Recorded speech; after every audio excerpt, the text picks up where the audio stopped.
안녕하세요. 최프란입니다. 자, 오늘은 effect size랑 그 다음에 interval estimate에 대해서 한번 공부를 해보도록 하겠습니다. reference는 여기 있는 effect size and confidence interval, 피오나 피들러 선생님, 그 다음에 커밍 선생님이 적으신 이걸 했는데, 뭐 하면서 여러 가지 생각이 있었어요. 그래서, 좀 이펙트 사이즈가 계속 중요해지니까 그래서 이거를 어디까지 다뤄야 되나 뭐 이런 생각도 하는데 이펙트 사이즈가 생각하면 생각할수록 방대하고 좀 깊이 있는 이야기일 수가 있거든요. 그래서 오늘은 여러분들이 이펙트 사이즈 계산하는 거 다 할 줄 알잖아요. 코헨스디, 에타 뭐 이런 거 그건 뭐 중요해요. 그리고 왜 이게 필요한가 뭐 하라 그러니까 무조건 해야 되니까. 예.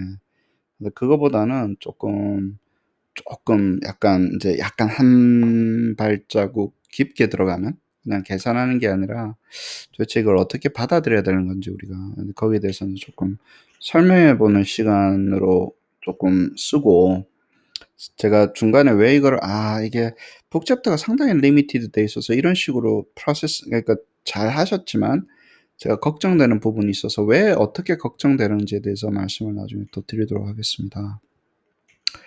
우리가 이 통계 첫 시간에 우리가 하는 이야기인데요.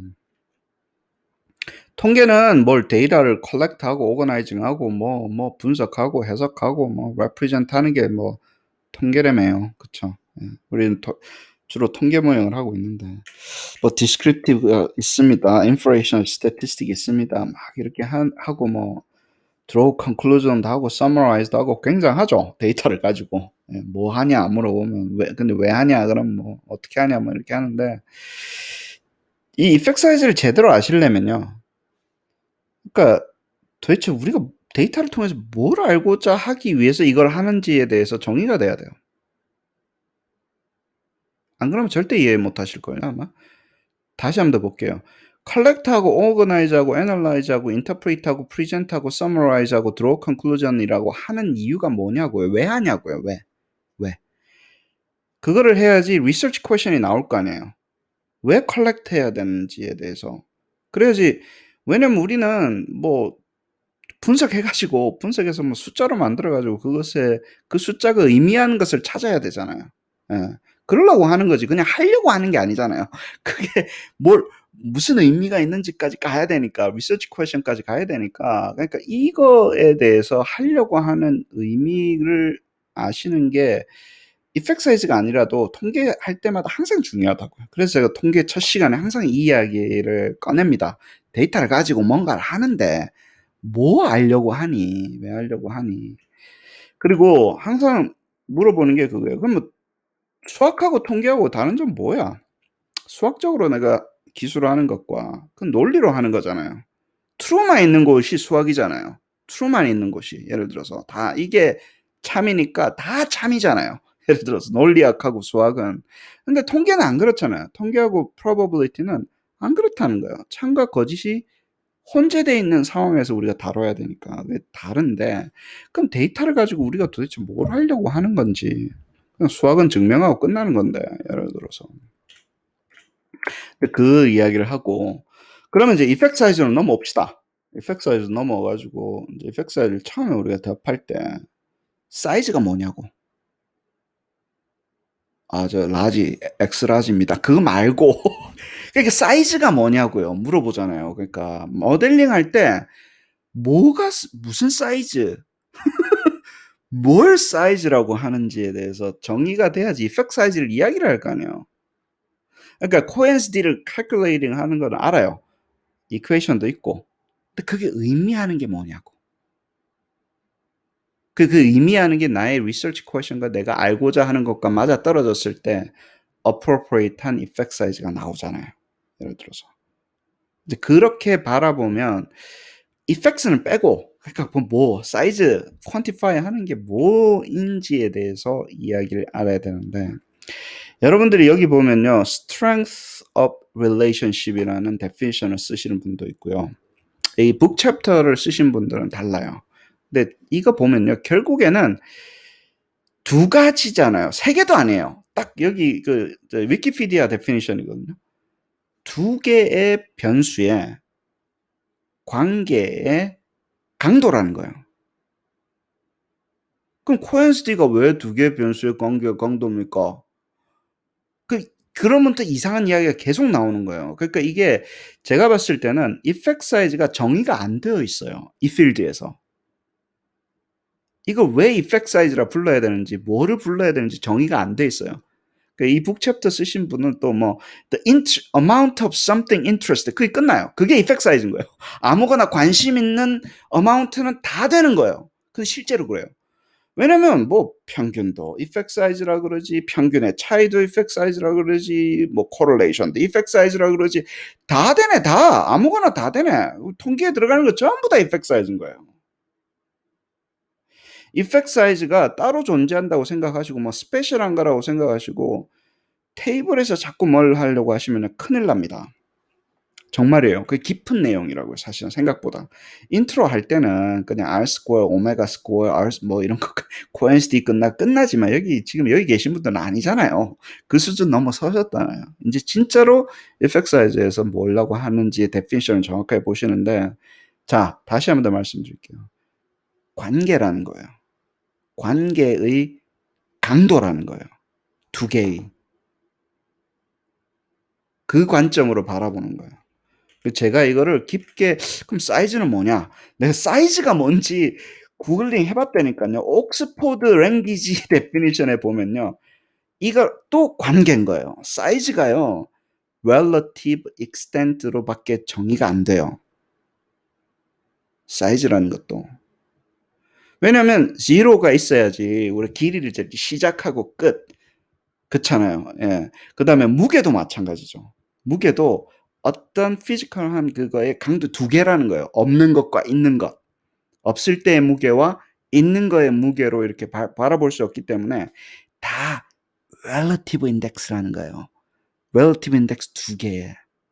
잘 생각하면 모든 것의 크기는 우리가 지금 operating 하는 월드잖아요. 이게 결국에 두 개의 관계로 이루어져 있다는 거예요. 그러면서 또 그러면 이펙트 사이즈를 바라볼 때는요. relationship of things of world에 대해서 관계에 대해서 관심을 가지면서 이펙트 사이즈가 나오기 시작을 하는 건데 사실은 p-value도 그렇게 따지면 관계 중에 하는 거죠. 전체 probability 중에 observed value 이상을 sampling distribution에서 exceed한 probability를 뺀 거잖아요. 그럼 두 개의 관계로 설명이 되니까 뭐든지 한튼 p-value도 quantity잖아요. 그러면 relative extent가 되는 거죠. 사이즈라는 거. p-value도 사이즈 중에 하나라는 거예요. 그쵸? 그럼 평균도 사이즈 중에 하나고 관계로 표현되고 다 그렇다라는 거예요. 두 개의 관계의 strength를 effect size로 바라보는 그런 관점도 있으면 자, 평균도 관계예요. 왜 관계입니까? 평균이 다 더해가지고 다 더한 것과 예를 들어서 그 밑에다가 더하기 divide by number of thing이잖아요. ratio도요 관계라는 거예요. 두 숫자의 관계라는 거예요. 더한 것과 그 다음에 number of entity, percentage 관계잖아요. 전체 중에 몇 퍼센트냐잖아요. 한 덩어리가 차지하는 proportional percentage를 표시하는 거잖아요.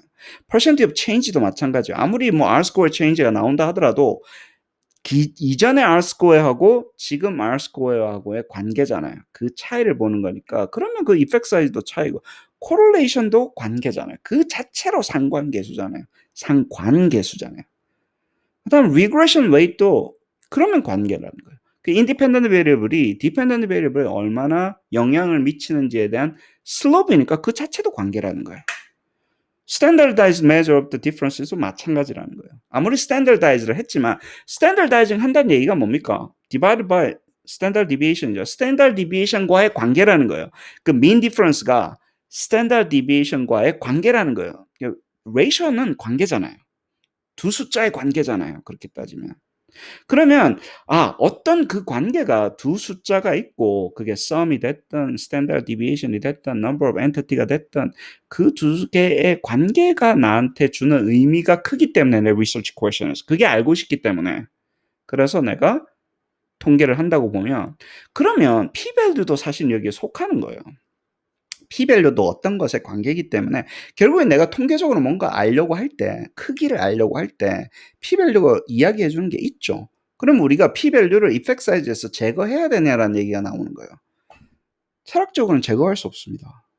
왜냐면 우리가 그냥 알고자 하는 것 중에 하나라는 거예요. 그 평균도 중요하고 R-스코어도 중요하고 P-밸류도 있고 여러 가지 중에 하나인데 이펙트 사이즈를 해란 얘기는 P-밸류를 하지 말란 얘기도 아니고 P-밸류로만 보지 말고 다양한 종류의 크기가 있다는 거예요. 우리가 알고자 하는 걸 나타내주는 통계적인 처리가 있는데 이런 것들이 많이 있잖아요. 뭐 R-스코어 체인지부터 시작해서 proportion 뭐 있으면 ratio도 있고 이렇게 다양하게 세상을 바라보고 그리고 하나의 숫자도 어떤 measure도 하늘에서 뚝 떨어진 게 아니라 어떤 것들의 특히 두 개의 관계로 이루어져 있다고 보는 거예요.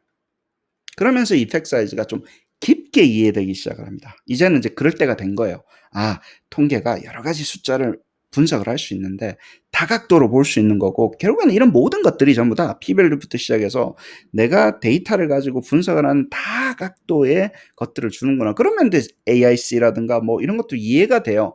아, 거기다가 degree of freedom을 뺀 거구나. 그쵸? sum obscured on 뭐 values of feed에다가 parsimonious 갖다 페널티 model difficulty 페널티를 줬구나. 그럼 페널티 model complexity와 그 다음에 model fitness의 두 개의 관계로 AIC라든가 이런 것들을 설명할 수 있다라는 거예요. 그럼 그것도 어떤 우리가 보고자 하는 분석 중에 하나라는 거예요. 이펙트 사이즈가요. 안 그러면 정의가 안 돼요. 왜냐면 정의를 해야지 이펙트 사이즈를 분석을 할 텐데 아무나 다잖아. 다 들어가잖아요. 그러면. 예. 그래서 누군가가 이거를 정리를 해서 적어줘야 될 것 같아요. 너무 막 따로 있다고 생각하지 말고 종합적으로 보자라고 하는 어떤 무브먼트 중에 하나다. P-밸류만 몰입되지 않고 이펙트 사이즈가 새로운 게 아니다. 다 있는 것들 중에 우리가 그 여러 가지 것을 다양하게 보는 거다. 그렇게 하는 거고요. 모델링을 할 때는요. 잘 보세요. 그럼 모델링할 때 이펙트 사이즈를 뭘 잡아야 되는가가 보잖아요. 그러면 퍼스펙티브가 필요합니다. 관점이라는 거예요. 우리가 통계 모형할 때는요. 여기에 많이 쏠려요. 시그널과 노이즈에 쏠려요. 그러면요. 이때는 세상을 바라보는 관점이 시그널이 있고 노이즈가 있고 그것을 아이솔레이트 하려고 바라보는 거예요. 그러면 시그널하고 노이즈는요. 이건 좀 존재론적인 얘기인데 존재를 해야 됩니다. 그래야지 우리가 분석을 하지. 세타 값이 존재를 해야 되는 거예요. 에러가 존재를 해야 되는 거예요. 안 그러면 어떻게 오퍼레이팅이 되냐고요. 우리는 그거를 숫자로 바꾸는 건데 에러가 존재를 해야 되는 거예요. 랜덤이 됐든 어찌 됐든 간에. 그쵸? 시그널과 에러는 노이즈는요. 존재해야 돼요. 안 그러면 이게 이 관점에서 안 보면요. 안 되는데 그거는요. 결국에는 이 시그널은 어떻게 아냐라는 거예요. 노이즈도 어떻게 아냐라는 거예요. 우리가 어떤 식으로 받아들이는가 할 때 우리가 소위 말해서 통계는 야, 다 더해라. 더해서 평균을 시그널이라고 보자. 평균하고 디비에이트 되는 놈들을 노이즈라고 보자. 노이즈를 랜덤이라고 보자. 그러면서 랜덤 노말이라고 보자. 특히 뭐 모르면 노말이잖아요. 랜덤인데 모르면 노말이라고 보자. 그러면서 나오는 거예요. 근데 그 존재가 여러분 그 시그널의 존재가 롱런 에버리지였잖아요. 우리가 여러 번 매저한 다음에 여러 번 매저한 걸 계속 해가지고 그게 평균값이 우리가 말하는 소위 말해서 메저먼트의 꽃이었다고. 롱런 에버리지였다. expected value였다고요. 그게 우리가 측정하려고 하는 것의 시그널이었고 그 왔다 갔다 평균값으로 디비에이트 되는 놈들은 전부 다 에러였잖아요. 에라이 놈들아. 그게 노이즈였잖아요. 평균값이 아닌 거, 디비에이트 되는 거. 그래가지고 우리 시장을 했는데 제가 말씀드리는 게 domain of the world가 physical domain이면 괜찮아요. 우리가 뭐 키 재고 뭐 재고하는 거면 괜찮다고. 근데 우리 School of Education에 있잖아. 그러니까 물리학과 가시라고. 그러니까 이게 좋으면 여기서 끝나면 물리학과 가면 되는데 아니라는 거예요. 우리가 교육학과에 있잖아요. 사이콜로지에 있잖아요. 우리가 관심 있는 거는 뭐냐면 사람 머릿속에 들어가 있는 마음속에 있는 그건데 그게 어떻게 존재하는가에 대해서 우리가 고민을 안 하면 예를 들어서 그 고민을 안 하면 이게 문제가 풀리냐고. 저희가 가지고 있는 사이콜로지컬한 사이코메트릭의 모든 문제는요. 여기에 있을 수도 있어요. 이게 도대체 어떤 식으로 존재하는가라는 거예요. 우리 학생의 능력 자체가. 학생이 안다라는 게 어떻게 존재하냐고 묻잖아요, 제가 지금. 학생이 안다라는 게 시험을 쳐가지고 뭐 맞았습니다는 드러난 거고, 머릿속에 어떻게 존재하는가에 대한 이슈가 필요한 거예요. 다시 한번 더 말씀. 물리학적 우리가 피지컬한 도메인에서는 시그널하고 노이즈가 이렇게 있으면 시그널 따로 노이즈 따로 뭐 퓨리에 트랜스포메이션을 하든지 뭐 지지고 볶고를 해가지고 분리를 하잖아요. 예를 들어서 뭐 막 보면 막 뭐라 그러더라? 뭐라 그러더라?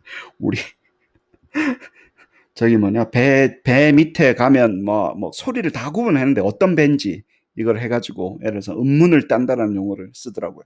소리를 들으면 소리에 지문처럼 있는 거예요. 그럼 분석이 되는 거예요. 어느 배다, 어느 종류의 배다 이런 것들이 다 나오는 것처럼 해내는 거예요. 바닷속에 소리가 얼마나 100만 가지 소리가 다 들어가 있을 거 아니에요. 다 구분해서 보는 건데 이거는 어디서 피지컬한 도메인에서는 이렇게 쓰는데 그러면 이 소리가 존재한다는 것도 시그널이 존재한다는 게 우리가 알기 때문에 이걸 존재한다는 것 자체가 피지컬한 코저럴 릴레이션십으로 확인이 되잖아요. 예를 들어서. 근데 사이콜로지컬한 도메인에서는 소위 말해서 세타 값이라는 게 어떻게 존재하는지에 대해서 우리가 정의를 해야 되는 거예요. 근데 이렇게 이 관점으로 보니까 잘 안 되더라는 거예요. 시그널하고 노이즈. 왜냐면 머릿속에 존재하는 게 안 되더라는 거예요. 그래서 처음에 사람들이 이야기했을 때 머릿속에 우리가 존재하는 거는 룰 베이스로 어떤 식으로 오퍼레이션 되지 않을까라고 생각을 하신 거예요. 뭔가 이성적으로 우리가 인플루언스 하는 게 있으니까 그렇게 존재할 거야. 룰이라는 걸로 존재할 거라고 했는데 그렇게 봐도 심볼릭으로 봐도요. 룰은 뭡니까 결국에는? 두 개의 엔티티의 관계라는 거예요. 또 관계가 나와요. 룰 베이스로 봐도 어떤 것이 결국에는 애가 잘 알아요. 그럼 잘 안다는 얘기는 뭘 알고 그거를 추론을 해가지고 하고 추론을 하는 게 머릿속에 그 룰이 잘 성립이 돼 있는 거잖아요. 그런데 그 룰 자체도 A를 알면 B를 가는 관계라는 거예요. 그 관계가 있냐 없냐 그 관계가 촘촘하게 잘 돼 있어서 내 태스크를 할 수 있으면 걔는 안다. 그 관계에 뭔가 중간에 빵꾸가 나가지고 추론을 못 해가지고 답인 걸 못 골라내면 모른다. 그러면 안다 모른다도 결국에는 어떤 것들에 관계로 표현이 된다라는 거예요. 룰 베이스로 우리가 봐도 세상을 학생의 능력을 그렇게 봐도 커넥티비즘 뭐 이런 커넥셔니즘이라고 이야기하시는데 이게 이제 소위 말하는 이제 우리 딥러닝에 이 꽃이 된 거죠. 그러니까 머리에 뉴런은 다 연결돼 있잖아요. 그러니까 연결주의자들적인 관점에서 봐도 연결이라는 게 뭡니까? 노드끼리의 관계잖아요. 얼마나 이 노드에서 다음 노드로 스트롱하게 연결돼 있고 파이어링이 시작이 되면 얘가 이걸 딱 봤을 때 연상을 시킬 수 있고 추론을 해낼 수 있는 능력에 대한 물론 뭐 두 개의 관계는 아니에요. 아주 복잡한 관계지만 그것도 관계라는 거예요. 그러면 우리가 이펙트 사이즈를 예를 들어 이 관점으로 보면요. 머릿속에서 얼마나 얘네들이 뉴런들이 연결 강도가 종합적으로 잘 되어 있는 정도가 이펙트 사이즈가 되는 거예요. 이렇게 바라보기 시작하면 예를 들어 지능이 있다라는 것도 예를 들어 그 관계가 얼마나 연결이 잘 돼 있는가로 바라볼 수 있다라는 거예요. 그러면 뭐 리얼리즘이랑 무슨 허가 나오고 무슨 뭐 인과관계가 나오고 뭐 막 굉장합니다. 그렇게 되면 이건 너무 철학적이니까 다음에 가시고 아니야 진짜요. 저는 이거 허를 좋아합니다.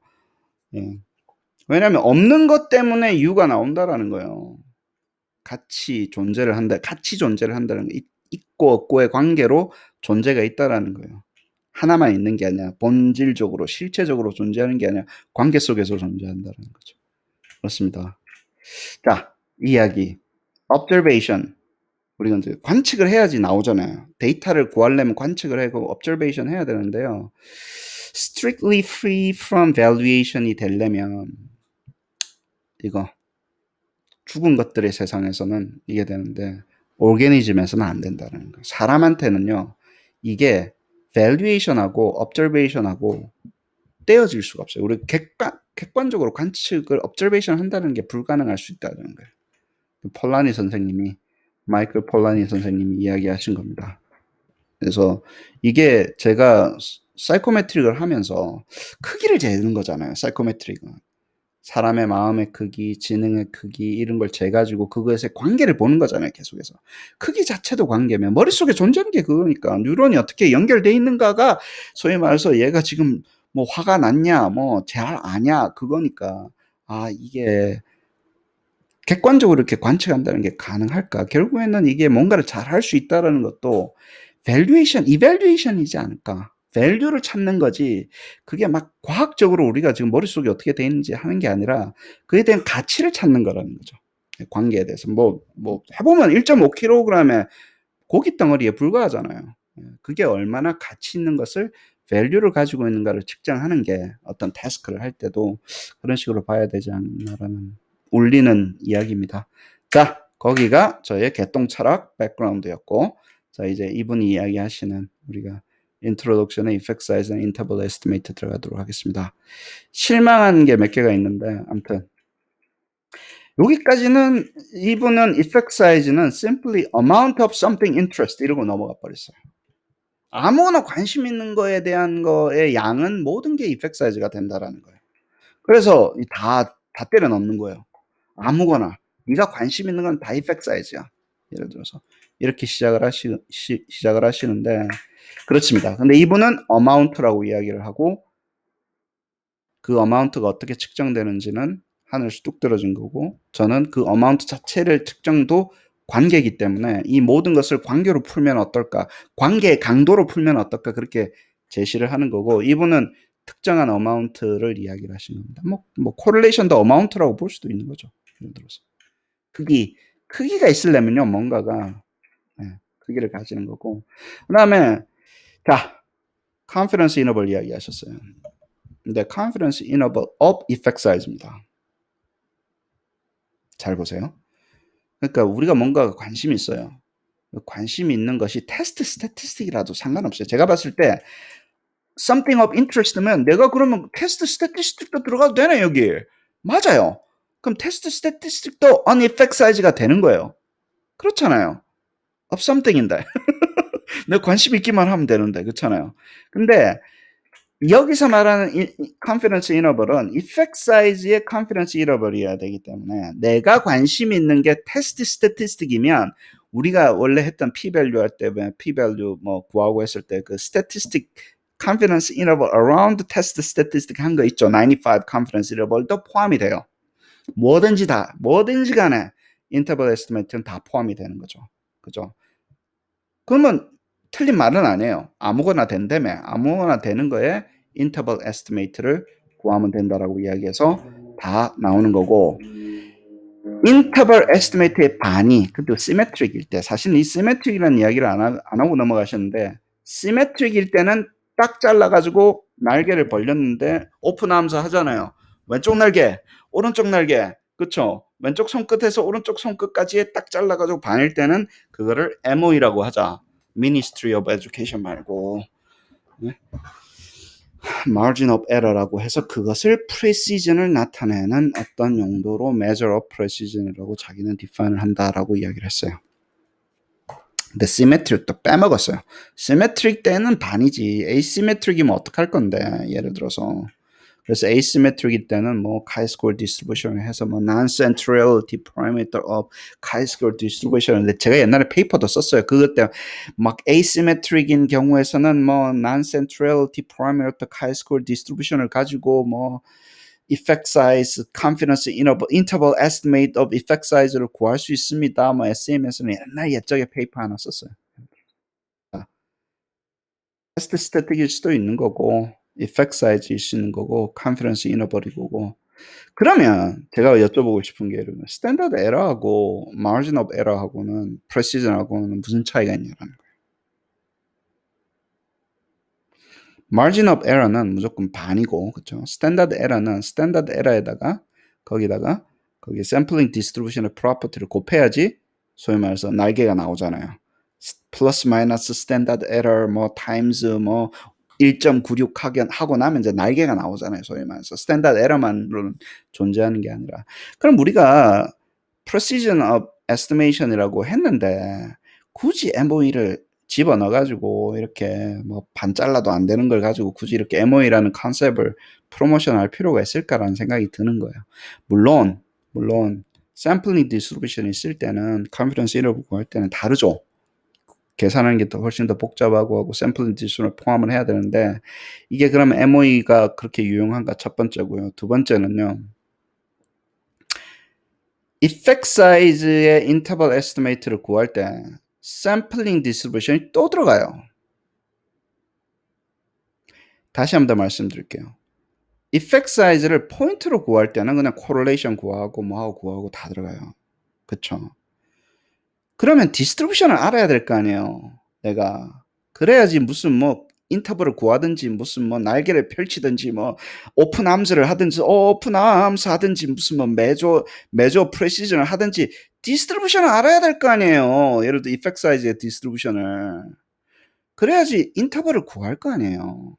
어찌됐든 간에. 그러면 다시 도루묵이 됩니다. 이게 왜 잘못되냐면 그러면 다시 샘플링 디스트리뷰션을 또 돌아가요. 우리가 샘플링 디스트리뷰션이 정확하지 않네, 뭐 이게 asymptotically 노멀이지 않네, p-value가 맞네 안 맞네, 타입 1 에러가 안 맞으니까 그러니까 p-value가 정확하지 않고 그래서 다시 돌아온 것, 그래서 이펙트 사이즈로 represent 했는데 샘플링 디스트리뷰션을 추정하는 과정이 있는데 그 과정을 싹 다 빼신 거예요, 선생님이. 여기서는 그 좀 복잡하다고. 다시 한 번 더 말씀드릴게요. 포인트 에스티메이트는 nothing이에요. 이펙트 사이즈가 뭔지 계산하는 거는 사실은 테이블에 올라올 필요도 없어요. 그 뭐 근데 코릴레이션이든 민이든지 아무거나 네가 관심 있는 거 그냥 계산하면 되는 거예요. 진짜로 중요한 거는 인터벌 에스티메이트라는 거예요. 그 이펙트 사이즈에 인터벌 에스티메이트가 있어야지 우리가 얘를 버릴 거 아닙니까? 테스트 스태티스틱을 버릴 거 아닙니까? 그렇잖아요. 테스트 스태티스틱을 reject null, retain null 한 걸 버릴 수 있잖아요. 이게 있어야지. 그래서 우리가 conclusion 할 거 아니에요. 아, 이게 어느 정도 정확합니다. 근데 이거 interval estimate를 하려는 과정이 상당히 복잡하고 상당히 어려워요. 이 모든 것들의 interval sampling 그 distribution을 구하는 게 amount of something의 distribution을 구하는 게 쉽냐고. 내가 해봤는데 뭐 델타 메서드 쓰고 굉장하더만. 쉽지 않아요, 이게. 인터벌 에스티메이트 구하는 게. 그리고 approximation 엄청 많이 해야 돼요, 이거를 하려면. correlation에 인터벌 에스티메이트 쉽게 구해지냐고요. 그쵸? regression weight에 인터벌 에스티메이트 쉽게 구해지냐고요. 샘플에 무슨 뭐 영향 안 받게끔. 쉽지 않은 일이에요. 답은 베이지안밖에 없습니다. 라고 이야기를 하려고 하는 거예요. 답은 베이지안밖에 없습니다로 이야기해요. 왜냐하면 제 얘기를 들어보세요. 베이지안은 자, 내가 무슨 값이 필요해요. 결국에 이런 것들 전부 다 파라미터의 어떤 함수잖아요. 내 모델에 있던 어떤 파라미터의 어떤 함수잖아요. 복잡하지만. 그쵸?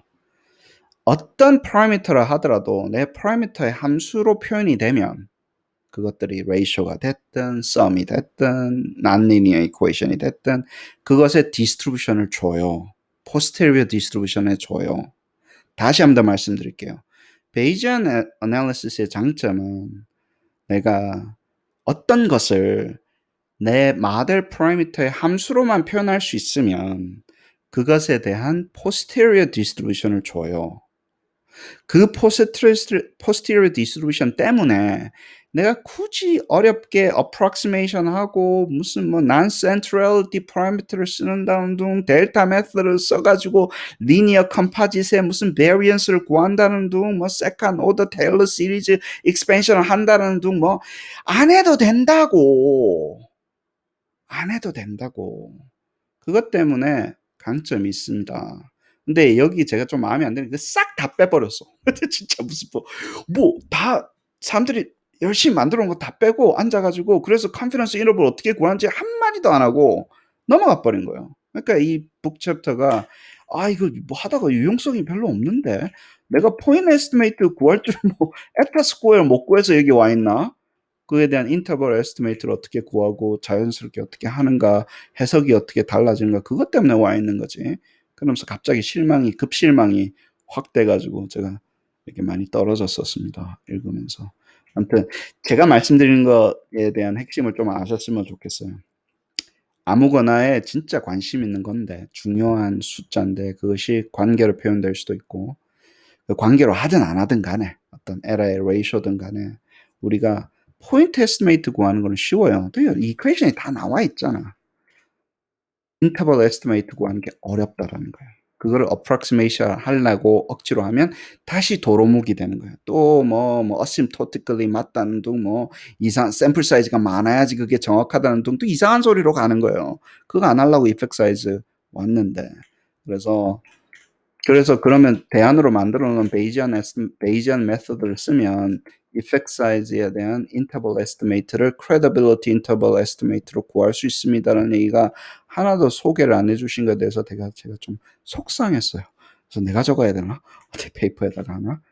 쭉 정리해가지고 코엔시티부터 시작해가지고 구하는 방법을 쭉 이렇게 R 같은 데 해가지고 그 시뮬레이션을 해가지고 나오는 거를 갖다가 R 스퀘어부터 시작해가지고 인터벌 에스티메이트가 다 나오는 거를 한번 또 뒤집어서 또 그걸 또 억지로 또 그걸 또 페이퍼로 또 보여줘야 되냐 그런 생각이 들면서 근데 나올 때도 됐는데 바빠 죽겠습니다. 저도 AIG도 해야 되고 뭐도 해야 되고 아무튼 그렇습니다.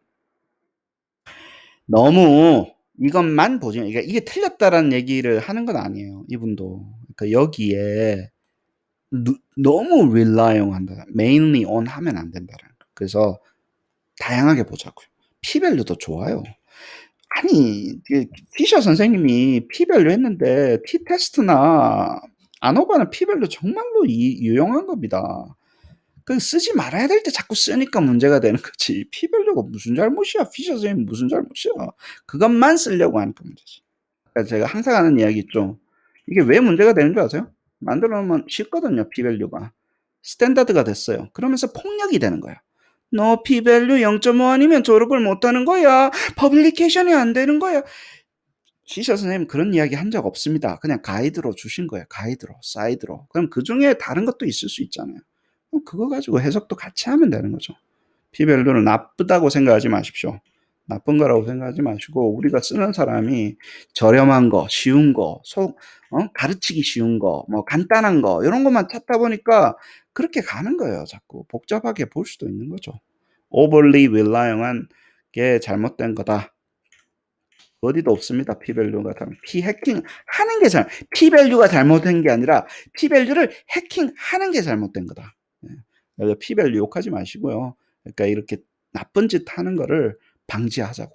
이제 학생들도 가르치고 하시니까 이렇게 하는 거고 솔직히 말해서 나머지 내용 없습니다. 북챕터 열 몇 개 적어 놓으셨는데 어떤 인사이트를 주는 내용이 하나도 없었어요. 그래도 처음에 몇 개만 보면 이거 중요합니다. 아무것도 없다 그러면 좀 너무 오바고 그러니까 이 선생님 잘 적어 놓으셨어요.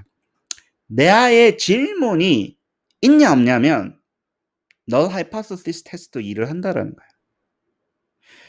이펙트가 얼마나 되냐라고 물어놓고 있냐 없냐라고 하면 안 된다라는 거예요. 있냐 없냐 다이카노머스하게 그러면 괜찮다라는 거예요. null hypothesis. 근데 질문을 how much 이펙트가 어느 정도 되지? 그럼 이펙트가 절대 없는 거는 아니라 그랬잖아. 그러면 sum이라고 하면 이펙트 사이즈 갑자기 일을 한다라는 거예요. hypothesis 테스트는 있다 없다. 어떨 땐 그런 것도 필요해요. 있다 없다 있을 때는 하는데 저희가 보통 어떤 짓을 합니까? 모든 research question에 statistical null hypothesis 테스트를 갖다 붙여버리잖아요. 그러면 안 된다는 거예요.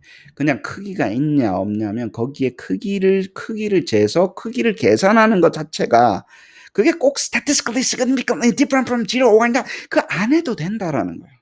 question을 그렇게 맞춰주고 하면 되지. 예를 들어서. 그래서 만약에 네가 꼭 쓰고 싶으면 질문을 바꾸면 된다. 얼마냐가 아니라 없다. 0이다. 0이라고 믿는다. 그렇게 0인지 아닌지를 테스트하고 싶다. 그러면 너 하이퍼서티스 일을 한다라는 거예요. 퀘션을 바꿔도 된다라는 거예요. 보고 인터벌 에스티메이트도 마찬가지고 얼마나 되냐. 예를 들어서 그리고 우리 하이퍼서티스 테스트 할 때 피셔 선생님 얼마나 뷰티풀한 거 만들어 놓으셨습니까? 이게 아까 말했죠. 시그널하고 노이즈라고. 얼마나 노이즈를 극복할 만큼 크냐. 할 때는 P-value 아니 그 p-value랑 null hypothesis 일을 합니다. reject null은 뭐래요? 노이즈를 극복할 만큼 이 사이즈는 큰 겁니다. 0보다 큰 겁니다. 할 수 있다라는 거예요. 그래서 confidence interval도 유용하다라는 거예요. 전통적인 관점에서. 그게 아니라 크기가 얼마나 될까요? 라고 물어보면 이펙트가 있을까요? 라고 물어보면 꼭 없는 것과 비교하는 게 아니라면 이펙트 사이즈가 훨씬 더 유용한 너의 리서치 퀘션을 answer 해주는 도구일 수 있고 거기는 null hypothesis 안 붙여도 된다라는 거예요. reject null, retain null 하는 거를. 근데 이거는 참 중요하다고 생각합니다. 이런 식으로 물어봤잖아.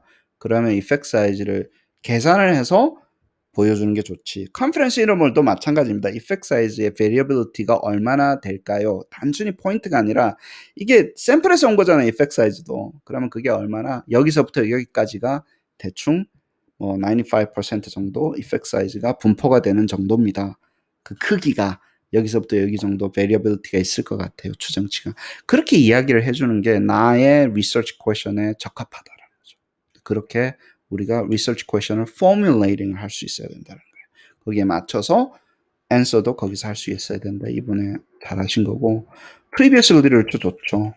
그래서 사이즈 해가지고 예를 들어서 그것을 가지고 이렇게 그 메타 애널리틱한 퍼스펙티브인데 그러면 이게 또 폭력이 됩니다. 그러니까 야 이펙트 사이즈는 무조건 하는 게 또 가이드로 나오잖아요. 그럼 가이드면 폭력이에요. 아니 스탠다드가 되는 순간 폭력이 되는 거예요. 그러면 뭐라도 이펙트 사이즈 넣어야 되니까 R 스퀘어, P-별 여기는 뭔가요? 뭐 ICC인가요? 멀티 레벨 할 때는 이펙트 사이즈가 뭔가 이펙트 사이즈는요. 리서치 퀘션에 따라 틀려요. 내가 꼭 멀티 레벨 한다고 해서 이펙트 사이즈가 하나만 존재하는 게 아니라는 거예요. 멀티 레벨 할 때는 내가 예를 들어 가지고 뭐 슬로프의 베리어빌리티를 물어볼 수도 있는 거고 슬로프의 인터셉의 베리어빌리티가 코베리스를 넣으니까 얼마나 뭐 예를 들어서 적어졌냐 이렇게 되면 뭐 컨디셔널 ICC를 봐야 되는 거잖아요. 예를 들어서 인터셉의 베리어빌리티가 얼마나 타우 서브 00 얼마나 줄어들냐 그러면 그냥 프로포셔널 베리어빌리티가 얼마나 줄어들었지? 그게 리서치 퀘션이었으면요. 그게 이펙트 사이즈예요. 그렇잖아요. 퀘션마다 다양하게 나올 수 있어요. 그러면 다양하게 보고를 해주면 이 사람들은 그냥 또 코엔스티만 보자, 뭐 알스코에만 보자, 뭐 이렇게 하는데 그런 거 없어요. 내가 관심 있는 거면 다 이펙트 사이즈가 되는데 뭘 해야 되냐면 아무거나 이펙트 사이즈는 다 돼요. p-value도 이펙트 사이즈 된다 그랬죠. 내가 관심 있는 게 이펙트 사이즈면 아 p-value면 그렇잖아요. 그게 또 폭력이 되는 거예요. 뭐 퍼블리케이션 하려 그러면 이펙트 사이즈 돼야 된다니까 그것다가 또 메타 애널리시스는 그것만 뽑아내야 된다고 생각하는데요. 저렴한 생각이죠. 그렇게 되면. 또 그것만 또 그 이펙트 사이즈만 하면 된다라고 그러고 이렇게 몇 개만 가지고 어떻게 하려고 하면 그건 다르다고 봐요. 메타 애널리시스 진짜 좋습니다.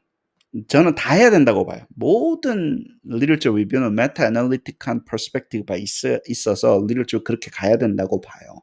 근데 거기에 들어가는 게 거기에 엘리먼트가 꼭 무슨 D 뭐 에라 스퀘어 뭐 R 스퀘어 뭐 그런 형태로만 존재해 가지고 내가 테이블이 꼭 그렇게 쩝지름하게 이렇게 이쁘게 나와야 되는 것만으로 뽑아내야 되는 건 반대입니다. 훨씬 더 테이블 있으면 좋죠. 정리가 되면 좋고 메타 애널리시스 무조건 해야 되지만 그렇다고 하더라도 이펙트 사이즈를 가지고 또 다른 p-value를 가지고 우리가 저질렀던 오류 있죠. 그게 무슨 스탠다드가 된 것처럼 이펙트 사이즈도 좀 스탠다드 만들지 마. 만들지 마. 제발 좀. 이펙트 사이즈가 얼마나 큰 게 또 좋은 겁니까? 또 물어본다? 또 이펙트 사이즈가 막 0.7 이상이면 좋은 겁니까? 막 이러고 그거 아니라는 거예요. 그렇게 볼 수 없다라는 거예요. 진짜 케바케잖아요. 상황마다 다 다르잖아요. 컨텍스트마다 다 다르잖아요. 그렇잖아요. 맞습니다. 여기 보면 context in the research design이라는 each research question 질문마다 틀리고 context마다 다 다르다라는 거예요. 거기에 따라서 다 choose는 되기 때문에 그러면 거기에 따라 풍부한 건데 풍부한 거 나열해서 좀 분석해도 됩니다. 이것들이 이상한 게 나와가지고 테이블로 안 나옵니다. 그러면서 막 자꾸 저한테 그러시는데 괜찮아. 근데 그림을 보여주는 건 좋아요. 예, 이게 이펙트 사이즈가 이렇게 이쁘게 나오면 정리가 잘 되면 이런 그림 있잖아요. 이 그림 되게 좋은 것 같아요. 레이팅 디퍼런스가 이렇게 있는데 예를 들어서 포레스터 플롯이라고 하네요. 이분들이. 예를 들어서. 그러면 이제 조금 설명을 드릴게요. 저도 여기 배웠어요. 포레스트 플롯. 이거 뭐 프로그램 같은 거 돌리면 나오겠죠. 예를 들어서 뭐 짜면 되니까. 자, 해봅시다. 스코어는 포인트 에스티메이트라는 거예요. 스코어 중간은 그죠. 포인트 에스티메이트가 여기서 어디에 있었는지에 대해서 보여주는 거고, 그 다음에 bar는 95% interval estimate. 그렇죠? 이게 이제 effect size였는지 effect size라고 봅시다. effect size고 effect size의 interval estimate가 이렇게 나와요. 뭐 어떤 식으로 approximation 했겠죠. sampling distribution을 assumption 한다거나 그래가지고. 그 다음에 이게 다 시메트릭이네요. 근데 하다 보시면 이 디스트리뷰션이 그 effect size distribution asymmetric한 경우도 있어요. 그때는 asymmetric하게 나오는 거죠. 그죠? 그러면 range가 나오겠죠. 그러고 나서 이게 이 스터디에서는 요만큼 됐고, 그리고 요 사이즈의 크기는 weight인 거예요. 예를 들면 샘플 사이즈가 많다. 여기서는 아주 representative 한다면 뚱뚱한 거. 예. 이건 나오긴 나왔는데 조금 약해. 그러면 이제 조그만한 거, 소심한 스퀘어 넣고 뚱뚱한 거 넣고 해가지고 이것을 전체적으로 또 우리는 또 좋아하는 거 있다 아닙니까? 자, 평균 내는 거. 또 포인트에 또 평균 내가지고 이렇게 해가지고 이렇게 저기 뭐 다이아몬드 찍어주는 건데, 그러니까 서티플하고 좋죠. 예. 그러니까 테이블이 나쁘다는 얘기는 아니에요. 이펙트 사이즈가 통일이 되면 이런 거를 만들 수도 있는데, 이런 만드는 건 strongly recommend. 왜냐면 직관적으로 말로 이걸 설명한다고 해보십시오. 그러면 몇 사람씩 이거를 이해해 먹겠냐고. 이 많은 데이터의 거를 그림 한 방은, 그림 하나가 엄청나게 많은 데이터 양을 소화할 수가 있잖아요. 그리고 어떻게 돌아가는지를 볼 수 있으니까 이런 건 참 좋은 것 같아요. 포레스트 플랫 저장. 좋아요. 학생한테 꼭 시켜 먹어야 되겠다. experimental design하고 precision of estimate에 대한 이슈들이 고려돼야 된다. experimental research하고 non-experimental research하고는 당연히 차이가 있죠. 그죠? experimental research는 뭡니까? 컨트롤 시켰다는 얘기잖아요. non-experimental research는 뭡니까? 컨트롤 안 시켰다는 얘기잖아요.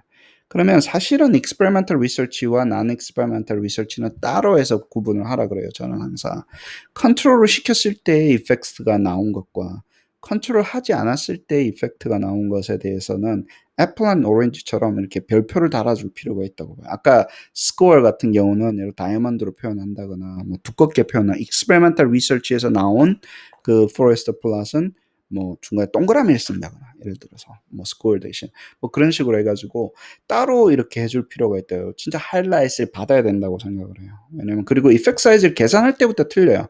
컨트롤이 됐기 때문에 에러가 줄을 수도 있는 거고, 근데 샘플 사이즈는 적겠죠. 보통 experimental research는 샘플 사이즈가 적기 때문에 인터벌 에스티메이트는 크게 나올 거라고. 이펙트 사이즈, 그리고 아까 했던 그 스코어 박스는 적겠죠. 근데 그거는 샘플 사이즈가 적어져서 임팩이 적은 거지, theoretical한 임팩은 크지 않아요. experimental research에 나오는 거는 theoretical한 임팩은 커요. 애들 진짜 뭐 한 100몇만 키드냅 해가지고 저기 섬 같은 거 지어가지고 토박고 스터디 해보세요. 굉장합니다. 노벨상은 못 받고 감옥은 가겠지만 아무튼 굉장한 스터디가 되는 거죠. 애들을 가둬놓고 담배를 펴라 안 펴라 시켜가지고 30년까지 애들 키드냅 해가지고 하면 굉장한 스터디가 나오겠죠. 그죠? 그렇죠. 그건 다르게 밸류를 해줄 수 있는 필요가 있다라는 거고. 그렇습니다. 근데 아까도 이야기했지만 영향을 미칩니다. experimental research였기 때문에 sample size, 그 다음에 error variability 다 영향을 미치기 때문에 그런 것들이 다 고려를 해가지고 우리가 effect size에 대한 거를 찾아야 되고, 저는 a priori sample size determination을 하기 위해서 effect size가 정확한 estimation 있어야 되잖아요. 예. 그래서 아까도 뭐 유 교수님 하시고 이야기했지만 복잡한 모형은 잘 보세요. 이펙트 사이즈가 있어서 파워를 계산하려면 샘플링 디스트리뷰션이 있어야 되고, 샘플링 디스트리뷰션이 있으려면 null hypothesis가 true여야 되고, 그러면 다시 null hypothesis 테스팅으로 돌아와요. 다시 한 번 더 말씀드릴게요. 파워 애널리시스를 하려면 샘플링 디스트리뷰션이라는 게 있어야 되는 거고, 그쵸? 얼터너티브 디스트리뷰션이라는 게 있어야 되잖아요. 그러면 다시 reject null, retain null 하는 걸로 돌아와요. 나의 질문이 하이파서시스 테스팅이 아닌 경우는 파워 애널리시스를 하는 자체가 이상하다라는 거예요. 나의 질문이 이펙트 사이즈를 계산하는 거면 샘플링 디스트리뷰션이라는 게 필요 없잖아요. 그 null hypothesis 이런 게 하는 게 필요 없잖아요. 그냥 내가 계산만 하고 어느 정도 크기가 있다는 것만 표현하면 되고 그것만 분석을 하면 되니까. 그러니까 우리가 파워 애널리시스를 강제하는 경우 있잖아요. 무조건 해야 돼가 위험하다라는 거예요. 무조건 하지 않는 리서치 퀘션도 있는데 샘플 사이즈를 자꾸 하라 그러니까 또 스탠다드가 뭐 근데 돈 주는 입장에서 뭘 해라 해야지 프로포절에 그거 들어가면 좋잖아요. 저희도 그걸로 먹고 삽니다. 그 계산해주고 밥 줄이기도 해요. 근데 너무 그렇게 스탠다드로 만들면 안 된다라는 거예요. 필요할 때 진짜 이게 진짜 중요해서 내가 어떤 리서치를 할 때 샘플 사이즈를 컨트롤 정확하게 해야 내 질문이 인터벤션 스터디다. 있냐 없냐 없으면 쇼다운 시켜가지고 약을 개발할 거냐 안 할 거냐 그런 거 할 때는 해야죠. 널 하이파서시스 해야 됩니다. 아노바 해야 돼요. 그럴 때는 파워 정확하게 계산해가지고 샘플 사이즈 하자고. 근데 무슨 뭐 HLM 하는데 파워 어나리시스 왜 해? 그냥 그렇잖아요. IRT 하는데 파워 어나리시스 왜 해? 샘플 사이즈 왜 해? 근데 얼마나 액큐레이트하게 나오냐 그 정도 가이드로만 사용하는 거니까 너무 폭력적으로 하지 말자고. 그 해야 될 때만 하는 걸로 하고 넘어가자고. 그렇습니다. Justification of sample size 하기 위해서 effect size를 계산을 해야만 하는 경우도 있어요. Justification 하기 위해서. 근데 Justification of sample size는 그 하기 위해서 effect size를 쓰는 건 조심하세요. 왜냐면 도구로 사용하는 거잖아요. 우리 이펙트 사이즈가 진짜 관심 있고 나의 연인이라서 사용하는 게 아니라 아 밥은 먹어야 되겠고 누가 밥은 해야 되겠고 그래서 도구로 사용하는 것처럼 어떤 분을 밥순이로 만드는 것 같은 느낌이 들어서 이펙트 사이즈 진짜 중요한 거예요. 나의 코어 리서치 퀘션일 수도 있다는 거예요. 이거는 일단은 도구로 사용하니까 그런데 도구로 사용할 때는 그만큼 또 뭐 위험한 것도 있습니다. 좀 그렇게 이야기를 해주시고 이펙트 사이즈가 중요함에도 불구하고 센터가 아닌 경우는 또 그렇고 디펜던트 베리어블이 중요하다. 맞아요. 또 나오는 얘기예요. 사실 우리가 이제 열 몇 개 챕터를 했잖아요. 할 때마다 이 얘기 나오잖아요. 이론적으로 봐야 된다. 디펜던트 베리어블 오퍼레이셔널 데피니션 왜 그러냐면 결국에 우리의 퀘션은 뭐가 변하는데 얘가 왜 변하지? 어떤 놈이 얘 변하는 거에 어떤 관계가 있을까라고 물어보니까 그 놈이 뭔지 기준을 딱 잡아줘야 돼요. 아무리 내가 인터벤션을 한다 하더라도 그게 학업에 대한 변화냐, 감정에 대한 변화나 뭐 서바이벌에 대한 변화. 그러면 서바이벌이라는 게 디파인이 꽉 돼야 되는데 여기서 뭐 그러면 이제 operationalization 나옵니다. 걔가 measurement 에러가 있네, 없네, reliability가 어떻고 나오는 레파토리 있잖아요. 항상 나오는 레파토리 열 몇 번을 되풀이합니다. 어쩔 수 없어요. 왜냐하면 디펜던트 베리어블이 날아다니면 이펙트 사이즈 계산도 날아다니는 거고 관계도 날아다니는 거니까 그것에 대한 거는 매조로 잡아줄 수밖에 없습니다. 통계로 잡아주는 거는 너무너무 한계가 있고 위험하기 때문에 결국에는 관측하는 그 사람 자체가 예를 들어서 관측 자체가 정확해야 된다는 거예요. 근데 관측이 어렵잖아요. 왜? 우리 도메인이 사이콜로지컬한 도메인, 코그니티브 도메인이기 때문에 감정, 지식 이것을 측정해서 어떻게 성장하는지 어떤 식으로 변하는지를 봐야 되기 때문에 그게 어려웠다라는 거예요. Preparation of Research Plan 말도 안 되는 얘기인데 뭐 잘 플랜을 잘하자 뭐 이런 거라서 그 뒤는 별로 없어요. 이펙트 사이즈 리절트를 어떻게 하냐면 여기까지 오면 뭐 좋은 것 같았었는데 내용이 없어요. 그냥 correlation은 correlation입니다. mean은 mean입니다. 뭐 이러고 갑자기 여기서부터는 내용이 없어졌어요. 뭐 mean을 어떤 식으로 리포트 할 거냐 잘합시다. 뭐 standardized value는 standardizing을 잘합시다. 아무것도 없어요. 아무것도. 그래서 사실은 뭐 앞에는 중요한 거 많이 또 컨피던스 인터벌 할 때 가장 실망. 아까 이야기했잖아요. 인터벌 에스티메이트 구하는 게 힘들다고. 그거에 대한 스트레지가 좀 나왔으면 싶었는데 하나도 없어요. 결국에는. 그럼 결국에는 인터벌 에스티메이트 구하는 게 어려워서 그랬는데 그러면서 나와서 뭐 잘 보고 하세요. 뭐 이런 것만 나오더라고. 그래서 여기서 이제 그만 읽어도 되겠다 그런 생각이 들면서 뒤쪽을 보니까 크게 의미가 없더라고요. 그래서 앞에 것만 열심히 하시고 그래서 사실은 넘어가도록 하겠습니다. 나머지 내용들 뭐 한 4-5개 있는데 별로 없습니다. 이펙트 사이즈를 볼 때 유닛 프라이스로도 볼 수 있다. 왜냐하면 우리 가게 가면 한 박스에 뭐 5 불입니다 그러는데 한 파운드에 얼마입니다 이렇게도 나눠 주잖아요. 그래서 유닛 유닛 프라이스가 뭐 per 파운드의 크기가 중요하다 싶을 때는 이펙트 사이즈 그렇게 볼 수도 있고요. 또 이펙트 사이즈를 어떻게 보면요. 레이쇼 전체의 그 difference on the top, error on the bottom은 테스트 스태티스틱이 주로 하는 거고 difference of the top, total on the bottom이라서 레이쇼가 중요하다. 이 두 개의 관계가 중요하다. 유닛 프라이스는 유닛에 대한 관계잖아요. 근데 여기서는 difference랑 total에 대한 관계니까 그럴 때는 이제 뭐 DOT가 될 수도 있다. 뭐 effect size가 그러고 interval estimate는 우리가 아쿠 하는 거 좀 왼쪽 발 오른쪽 해가지고 술래잡기 하는 거.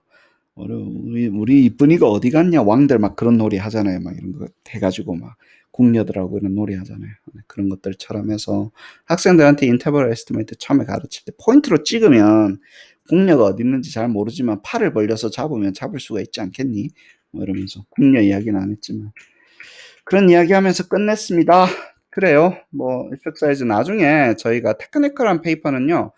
이펙트 사이즈의 인터벌 에스티메이트를 어떻게 계산을 하는 거고 그게 정리가 잘 되어 있는 페이퍼를 보셔서 그를 통합을 시키고 그리고 베이지안으로 그 posterior distribution으로 그 credibility interval을 이펙트 사이즈의 credibility interval을 잡는 거를 하면 아마 페이퍼 퍼블리시가 잘 되실 거예요. 그거 좀 정리해서 하시고 저도 뭐 시간 있으면 나중에 하도록 하겠습니다. 자, 오늘은 여기까지 하실까요? 네, 감사합니다.